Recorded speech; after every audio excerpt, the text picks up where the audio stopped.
Los Angeles is at the moment serving as a workshop for the entire American theater. The community we represent has to be reflected in the work that we do. Everybody out there in the middle America and everywhere, they want something different. And this is where it comes from. Southern California produces more plays than anywhere else in the nation. But can small theater find audiences and critical acclaim on Off LA? Next on By the Year 2000. Major funding for By the Year 2000 is provided by the Michael J. Connell Foundation and the James Irvine Foundation. Additional funding is provided by Kaiser Permanente, working with Southern California for a healthier tomorrow, and the Norris Foundation, which is pleased to recognize public television as an important and vital community resource, with a supporting grant from the Earth Technology Corporation.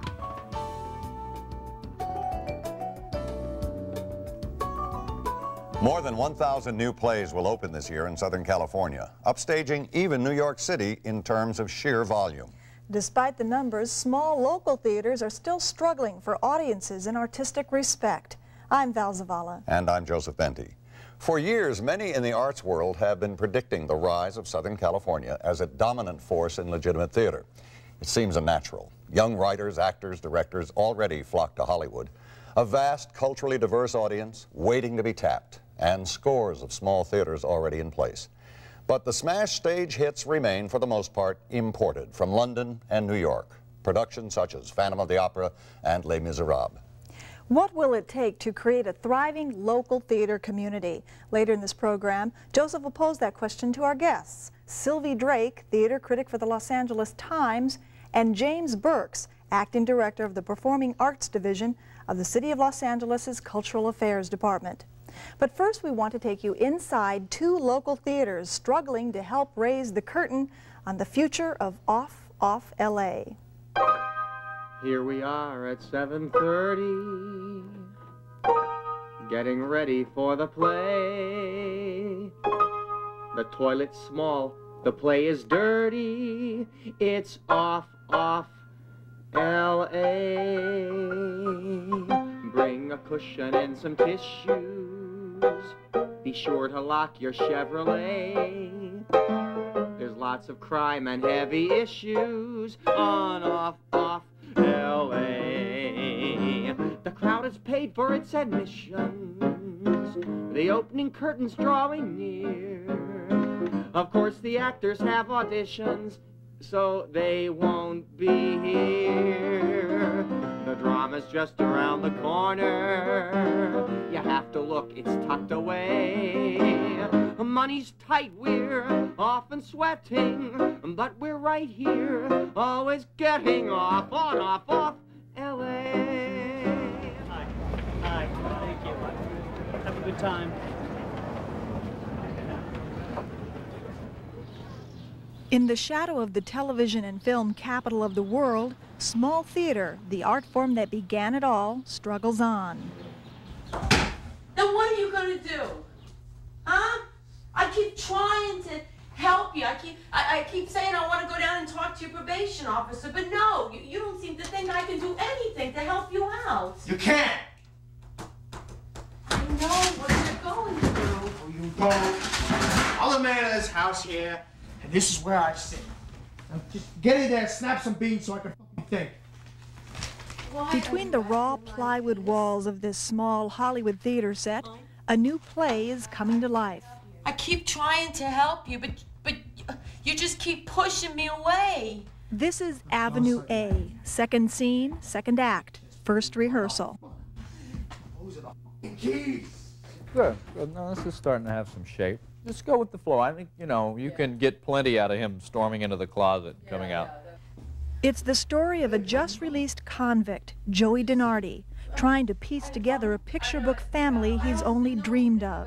It's very hard for me to put up with some of your stuff. What stuff? Gene Lithgow plays the quirky ex-con with a closet full of problems. I want to know what you're talking about. Those quarks, or whatever you call them. Gloria Mann is Rosa, who left her abusive father for the manic lunacy of life with Joey. I mean, I'll be sitting there, and you'll spit at the closet. Mark Ruffalo is Joey's little brother, Chicky, whose life is taken over by his brother's obsession. You should have seen Joey's face. It's all the creation of writer David Steen, one of hundreds of Southern California playwrights struggling to make his mark on off L.A. Yeah, this is the first time I've seen these guys go through this thing, you know, and so now I know that those few hours that I spent on that scene are working. It's like seeing the tape at the end of the race, you know what I'm saying? You know, or you see the little rabbit, like those dogs, man, they fire, you know? That's what I feel like now. I'm seeing the end of it, I'm seeing opening night, I'm seeing everything happening, and I'm ready to go, you know? I promise, I won't say anything. Avenue A is just one of 15 plays that open on average every week, making Southern California the most prolific theater center in the nation. Joey robbed my old man's boss. In front of everybody. Put a gun in his face. Made a big scene. But with few exceptions, broad audience acceptance of small theater has proved elusive. The reason that it's a checkered reputation is there are a lot of people that are doing this in order to break into the film and television land. And Jim Holmes is the director of Avenue A, a rising young talent whose previous work as a director and an actor has drawn impressive reviews. There's a lot of theaters, and I would say 20% of them are really valid theaters. And the other 80% are people that just want to get an agent.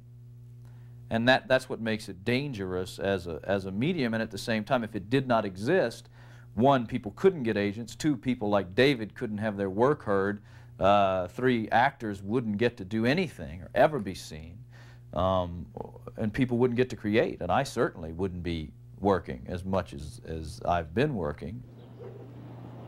I mean, that's a good review, right? It's not a critic's choice.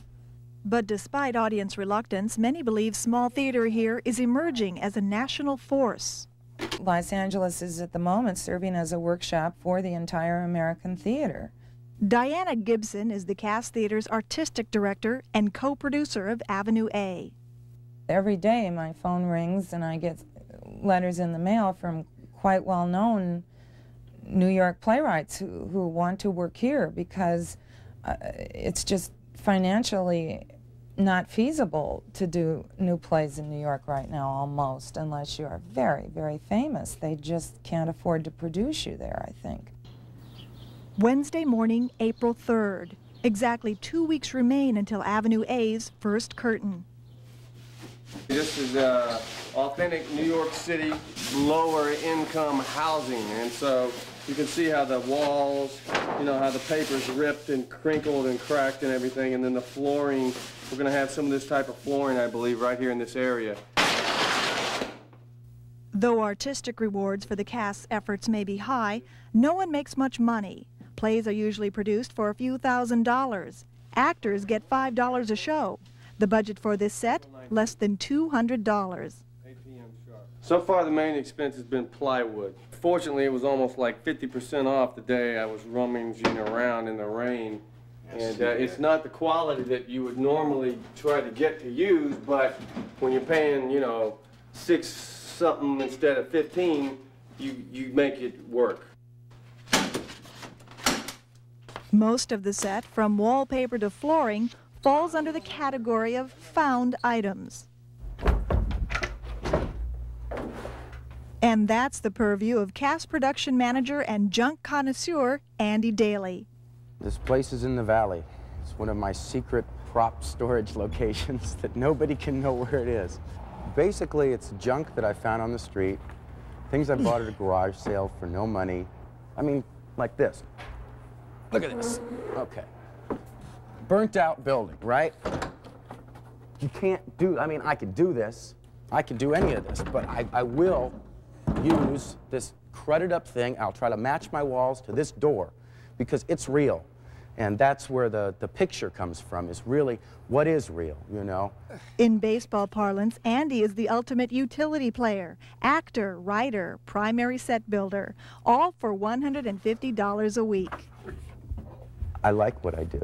I mean, really like it. I mean, here's this little place that's kind of holy in a way. It's special because it's It's a one-of-a-kind place, and we're doing something that's important, you know?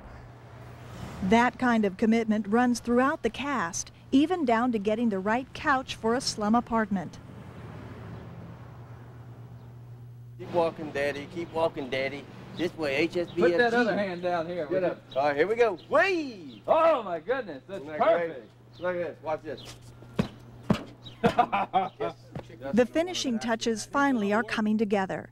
But as time grows short, days are getting long on Avenue A. No. Chicky jumps in. Chicky jumps in on that no rose, and he goes, hey, man, I don't want to be in your picture. Right. For Jim and David, this is their second collaboration. Jim directed David's first play, Gift from Heaven. Well, on an equity waiver level, I guess, short of Drama Critics Circle Awards, it was as successful as you could get. Everybody associated with it won a Drama Log Award. Gift from Heaven was a dark comedy exploring social taboos, and when no one in town would produce it, David financed it himself. But despite critical success, he never made his money back. I appreciated it. He respects me. He wants to wait till we're married. Rosa, my brother, he's got these big problems, and you can't just keep ignoring them. You don't make money in theater, you know. Well, you can get a little grant maybe from the city to keep, you know, something like the cast going. You know, I think they work off a few grants. But the industries are the ones who need to support the theater. David believes the entertainment industry doesn't recognize how vital small theater is as a source of creative ideas. Everybody out there in the middle America and everywhere, they want something different, you know, and this is where it comes from. It doesn't come from a board meeting, it comes from the theater, you know. That's where people are working on stuff. After 6 weeks rehearsal, the stage is set. The cast and crew gather for a final dress rehearsal of Avenue A. Used to do it. Did not. Larry said you used to dance around the joint for money. He's lying. He said all the guys get in a little circle and you dance around and they throw you money. You know what the Get out of the punk! Oh, talk that shit to me! Why you stabbing me? Oh, you talk that shit to me! What are you doing in here? Get back in there, I'm talking to chicken. What are you yelling about? Know your business. Get back in there like I told you. I can't sleep if you're screaming like that. Leave us alone like I told you. But when the curtain finally rises on Avenue A, will the audience come? Cast Theater. Just a few days till opening night, and only 6 seats are sold. And that's 2 tickets? With almost no money for advertising, the play's life rests almost entirely on the critics' reviews, which we'll share with you at the end of this program. There is not a big theater audience in LA, and what there is mostly attracted by the big high-profile theaters that have a lot of money. In all your fantasies, you always knew that man and mystery were both in you. Audiences seem to have almost limitless appetites for productions such as Phantom of the Opera.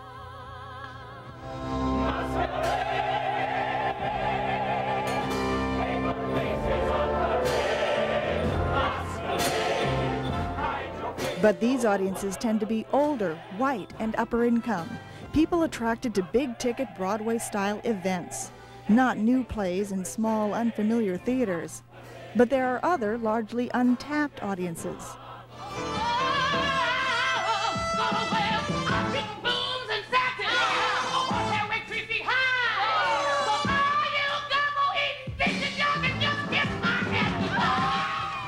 Black audiences, for example, helped Jelly's Last Jam, a musical based on composer Jelly Roll Morton's work, break box office records at the Mark Taper Forum.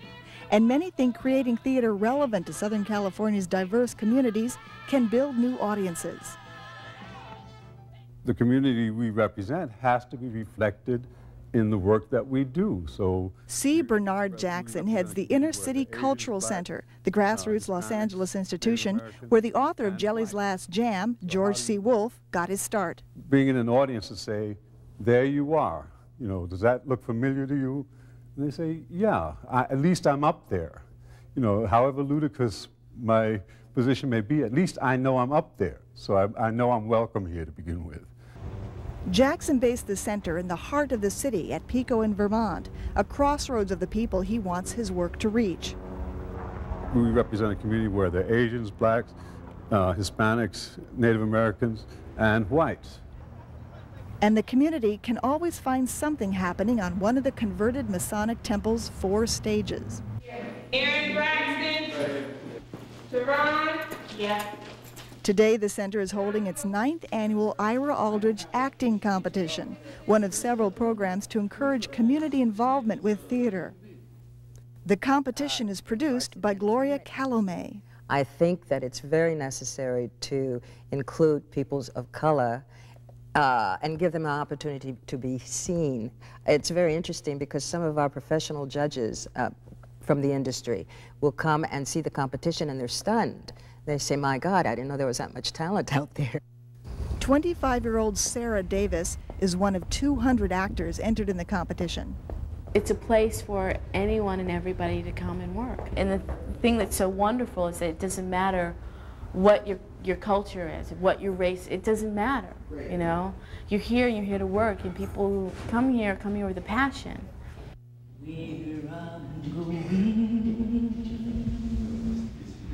Where I'm going. Backstage, the actors warm up for their monologues. To my surprise, I pick up the phone to call him when I've sworn against any such idiotic gesture. Sarah has already made it through round 1.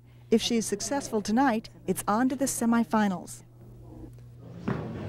Dozens of influential artists have worked their way up from the center.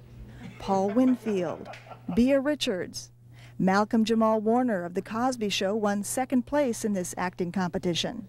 Sarah hopes to add her name to the list. We're at 10 minutes. Everybody in here 10 minutes. Actors will be judged by both a panel of industry professionals and an audience of friends and families, a way to involve people who might not think of themselves as theater goers. The actor is Sarah M. Davis.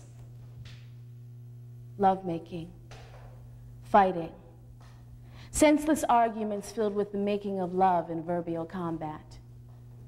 I think that I have a good chance. I really do. If I don't, I just keep trying, keep going. You know, it's what this business is about. You know, if you really have a passion for it, you can't let anything get in the way. You just have to keep learning and growing and trying and believing in yourself.